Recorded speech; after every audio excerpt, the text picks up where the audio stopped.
আসসালামু আলাইকুম, স্বাগতম জানাচ্ছি বিবিসি নিউজ আন্তর্জাতিক সংবাদে। শুরুতেই সংবাদ শিরোনাম, এরপর বিস্তারিত। গাজায় শান্তিরক্ষী পাঠাবে ইন্দোনেশিয়া। চাঁদ সীমান্তে ড্রোন হামলায় বেসামরিক নিহত। ফিলিপাইনে ইসরায়েল নিষেধাজ্ঞা। তাইওয়ান বিচ্ছিন্নতাবাদ দমনে চীনের কঠোর সতর্কতা। যুক্তরাষ্ট্র আলোচনায় অঙ্গীকার যাচাই, বলল ইরান। এখন পর্যন্ত আপনারা শুনছিলেন আজকের আন্তর্জাতিক সংবাদ শিরোনাম।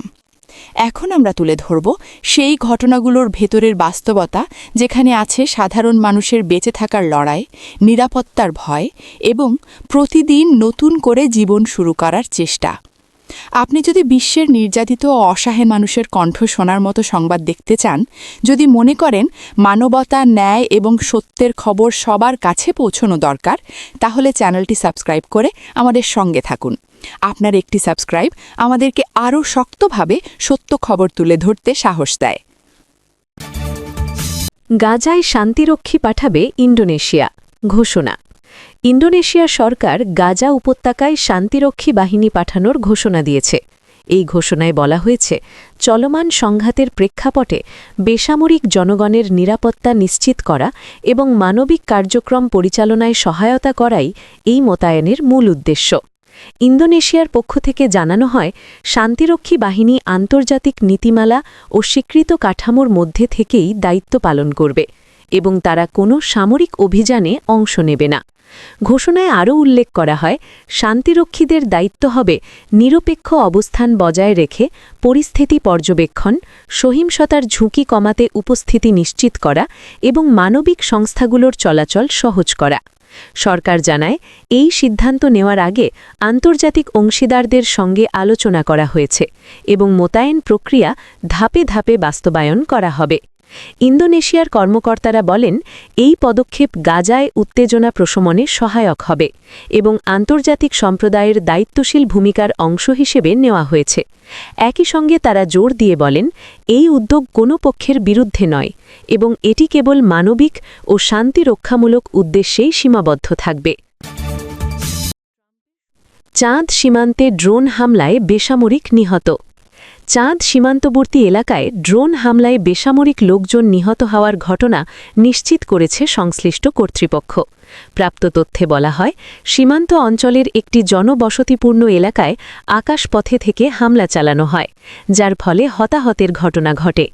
স্থানীয় প্রশাসন জানায়, নিহতদের মধ্যে সাধারণ নাগরিক রয়েছেন এবং হামলার সময় সেখানে কোনো সক্রিয় সামরিক অভিযান চলছিল না। নিরাপত্তা কর্মকর্তারা বলেন, ঘটনার পরপরই এলাকা ঘিরে ফেলা হয় এবং উদ্ধার কার্যক্রম পরিচালনা করা হয়। আহতদের চিকিৎসার জন্য নিকটবর্তী স্বাস্থ্যকেন্দ্রে পাঠানো হয়েছে। সীমান্ত অঞ্চলে নজরদারি জোরদার করা হয়েছে এবং আকাশপথে চলাচল নিয়ে নতুন সতর্কতা জারি করা হয়েছে। কর্তৃপক্ষ জানায়, হামলার উৎস ও উদ্দেশ্য নির্ধারণে তদন্ত শুরু হয়েছে এবং এ বিষয়ে আনুষ্ঠানিকভাবে তথ্য সংগ্রহ করা হচ্ছে। একই সঙ্গে সীমান্তে বসবাসকারী জনগণকে নিরাপদ স্থানে সরে যেতে নির্দেশ দেওয়া হয়েছে, যাতে পরিস্থিতি আরও জটিল না হয়। এই ঘটনায় সীমান্ত নিরাপত্তা নিয়ে উদ্বেগ প্রকাশ করেছে স্থানীয় প্রশাসন। ফিলিপাইনে ইসরায়েল নিষেধাজ্ঞা চাপ ফিলিস্তিন। ফিলিপাইনে ইসরায়েলের পক্ষ থেকে ফিলিস্তিন সংশ্লিষ্ট নিষেধাজ্ঞা চাপের বিষয়ে সরকারি পর্যায়ে বক্তব্য এসেছে। সংশ্লিষ্ট ঘোষণায় বলা হয়, ফিলিপাইন সরকারের ভেতরে থাকা ফিলিস্তিন সম্পর্কিত কার্যক্রম ও যোগাযোগের ওপর বিধিনিষেধ আরোপের আহ্বান জানানো হয়েছে। ইসরায়েলের বক্তব্য অনুযায়ী, এই চাপের উদ্দেশ্য নির্দিষ্ট রাজনৈতিক ও প্রশাসনিক কর্মকাণ্ড সীমিত করা। ফিলিপাইনের কর্মকর্তারা জানান, বিষয়টি পর্যালোচনা করা হচ্ছে এবং বিদ্যমান আইন ও আন্তর্জাতিক বাধ্যবাধকতার আলোকে সিদ্ধান্ত নেওয়া হবে। কূটনৈতিক সূত্রে বলা হয়, এই ইস্যুতে ফিলিপাইনের বিভিন্ন মন্ত্রণালয় ও সংস্থার মধ্যে সমন্বয় চলছে। সরকার স্পষ্ট করে জানিয়েছে, যে কোনো পদক্ষেপ নেওয়ার আগে সংশ্লিষ্ট সব পক্ষের অবস্থান বিবেচনা করা হবে। একই সঙ্গে তারা জানিয়েছে, দেশের অভ্যন্তরীণ নীতিমালা ও আন্তর্জাতিক সম্পর্কের ভারসাম্য বজায় রাখা তাদের অগ্রাধিকার। এই প্রেক্ষাপটে কূটনৈতিক পর্যায়ে যোগাযোগ অব্যাহত রয়েছে। তাইওয়ান বিচ্ছিন্নতাবাদ দমনে চীনের কঠোর সতর্কতা। চীন তাইওয়ান সংশ্লিষ্ট বিচ্ছিন্নতাবাদ দমনে কঠোর সতর্কতা জারি করেছে। সরকারি বিবৃতিতে বলা হয়, সার্বভৌমত্ব ও আঞ্চলিক অখণ্ডতা রক্ষায় চীন তার অবস্থানে অটল থাকবে। এই সতর্কতায় স্পষ্ট করা হয়, বিচ্ছিন্নতামূলক কোনো তৎপরতা গ্রহণযোগ্য নয় এবং এ ধরনের কার্যক্রমের বিরুদ্ধে প্রয়োজনীয় ব্যবস্থা নেওয়া হবে। চীনের কর্মকর্তারা জানান, এই বক্তব্য নীতিগত অবস্থানের পুনর্ব্যক্তি এবং এটি রাষ্ট্রীয় নিরাপত্তার সঙ্গে সরাসরি সম্পর্কিত। একই সঙ্গে তারা বলেন, পরিস্থিতি পর্যবেক্ষণ করা হচ্ছে এবং সংশ্লিষ্ট সংস্থাগুলোকে প্রস্তুত থাকতে নির্দেশ দেওয়া হয়েছে। সতর্কতায় কূটনৈতিক ভাষা ব্যবহার করে জানানো হয়, উত্তেজনা বাড়ানো নয়, বরং স্থিতিশীলতা বজায় রাখাই লক্ষ্য। তবে মূল স্বার্থে কোনো আপস করা হবে না। এই বক্তব্যের মাধ্যমে চীন তার অবস্থান আন্তর্জাতিক মহলের কাছে পরিষ্কারভাবে তুলে ধরেছে বলে কর্মকর্তারা মন্তব্য করেন। যুক্তরাষ্ট্র আলোচনায় অঙ্গীকার যাচাই, বলল ইরান।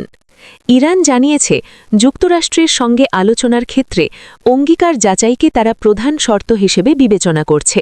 সরকারি বক্তব্যে বলা হয়, অতীত অভিজ্ঞতার আলোকে কেবল কথার উপর নির্ভর না করে বাস্তব পদক্ষেপের প্রমাণ প্রয়োজন।